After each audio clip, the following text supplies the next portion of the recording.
یه ذکر خیلی زیبایی هست، سبحان الله والحمد لله ولا اله الا الله والله اکبر ولا حول ولا قوة الا بالله العلی العظیم.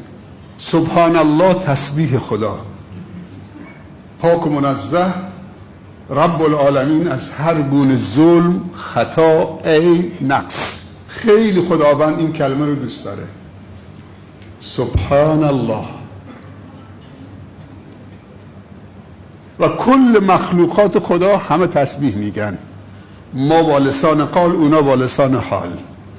و این من شیء الا یسبح بحمده. هر چیزی در زمین و آسمان هست همه تسبیح خدا میگن. مواظب باش تو عقب نیفتی.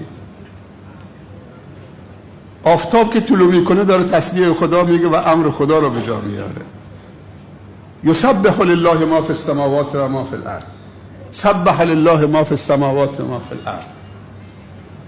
اما ما با لسان قالمون، اونا با لسان حالشون، ما هماهنگ باشیم با کل مخلوقات، وگرنه ضرر میکنیم.